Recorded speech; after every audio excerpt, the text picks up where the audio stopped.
नमस्कार दोस्तों, मैं आज आप सभी को बताने वाला हूं वीआईपी पार्टी यानी कि सन ऑफ मल्ला मुकेश सहनी के पार्टी के द्वारा जो महागठबंधन की तरफ से उनको 15 सीट मिला है, उन सभी सीट के बारे में एक एक करके चर्चा करेंगे और कौन से उम्मीदवार को टिकट मिला है, किस विधानसभा से, सभी जानकारी आपको इस वीडियो में मिलने वाला है।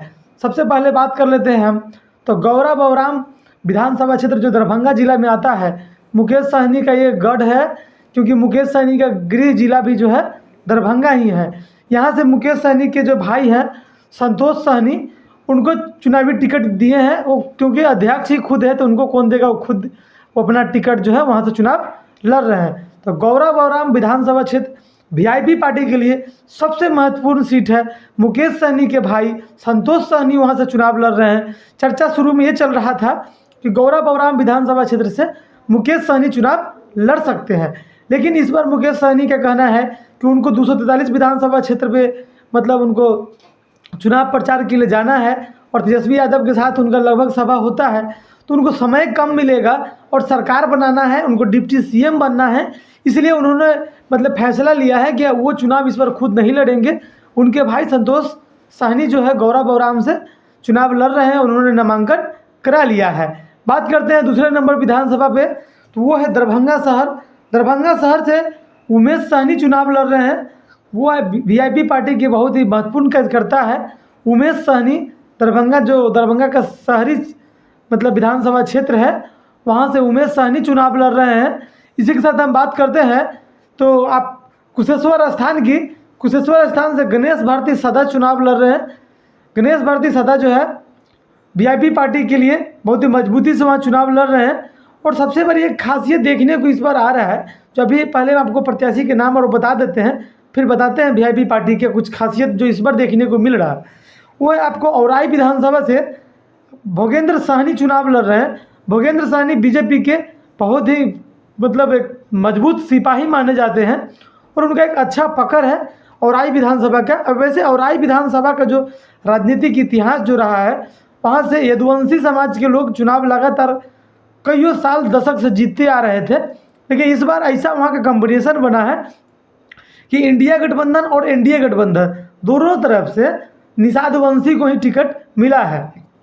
एनडीए से जो है अजय निषाद की पत्नी रामा निषाद चुनाव लड़ रही है।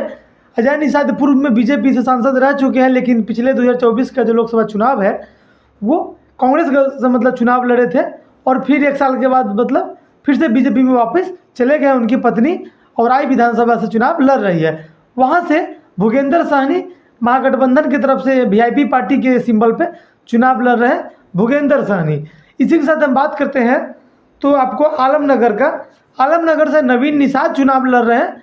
आलमनगर जो है विधानसभा क्षेत्र, वहाँ का कुछ कंडीशन अलग ही है वीआईपी और आरजेडी के बीच में, क्योंकि नवीन जो है आपको नवीन निषाद है, इनको टिकट आरजेडी से भी मिल चुका था और इन्होंने वहाँ से उनसे नामांकन भी करा लिया था, ठीक है।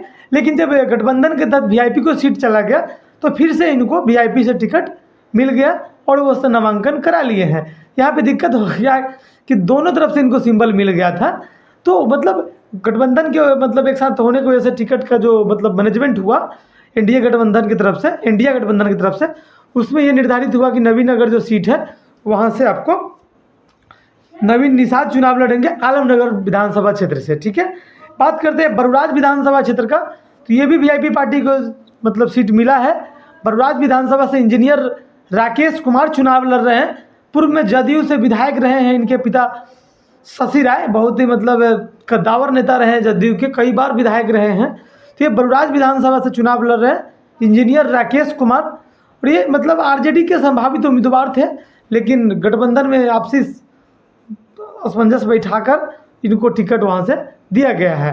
अगले प्रत्याशी की बात करते हैं तो वो है केसरिया से वरुण विजय जो है आपको वीआईपी पार्टी के जो है बहुत ही कद्दावर नेता है और सचिव है, इनके राष्ट्रीय सचिव है, अच्छे पकड़ रखते हैं अपने क्षेत्र में। वैसे आरजेडी यहाँ से राजेश कुमार को टिकट देना चाह रहे थे, लेकिन गठबंधन में यहाँ से वरुण विजय को टिकट मिला है, क्योंकि वीआईपी पार्टी के अपना कार्यकर्ता को टिकट इस बार ज़्यादा दे रहे हैं। वैसे सुनने में आता है कि ज़्यादातर पार्टियां का शिकायत होता है कि वो लोग क्या करते हैं कि टिकट जो है बेच देते हैं, ज़्यादातर अपने कार्यकर्ता को टिकट नहीं देते। जैसे एलजेपीआर का आप लोग देख ही रहे होंगे कि उनके प्रत्याशी कौन होंगे, कहाँ से आ जाएंगे, किसी को पता नहीं है। उनके कार्यकर्ता कम और आप समझ ही रहे हैं, फंड वाले जो लोग होते हैं, जो मजबूत हैं, उनको टिकट ज़्यादा मिलता है। लेकिन वीआईपी पार्टी में इस बार मतलब देखने को मिल रहा है कि वो अपने कार्यकर्ता को ज़्यादा प्राथमिकता दे रहे हैं और वो अपने समाज, जिस समाज के लिए वो चुनाव लड़ते हैं, जिस समाज के लिए वो मतलब अधिकार की बात करते हैं, उस समाज को टिकट दे रहे हैं। तो ये उस समाज के लिए हित में बेहतर है कि आपके वोट से आपके ही समाज के अगर उम्मीदवार को टिकट दिया जा रहा है तो ये बेहतर फैसला है। बात करते हैं अगले उम्मीदवार का, तो वो है आपको गोपालपुर से प्रेम सागर उर्फ डब्लू यादव। ये जहाँ से टिकट मिला है ये गोपालपुर विधानसभा है और गोपालपुर विधानसभा पिछले कई मतलब साल से फेमस रहा है, क्योंकि यहाँ से जो है आप जानते होंगे गोपाल मंडल जो है बहुत ही मतलब बिहार में फेमस विधायक रहे हैं। इनका जो भाषण है, ये जो मतलब कुछ बात बोलते हैं वो कुछ अलग ढंग का ही होता है। बात काम का कम, मनोरंजन का ज़्यादा, या थोड़ा उटपटांग बातें ज़्यादा गोपाल मंडल बोलते हैं। इस बार गोपाल मंडल का टिकट जो है जेडीयू से कट गया है, वहाँ से बुलो मंडल को टिकट मिला है। तो गोपालपुर सीट से जो है डब्लू यादव मतलब प्रेम सागर उर्फ डब्लू यादव को टिकट वीआईपी की तरफ से मिला है।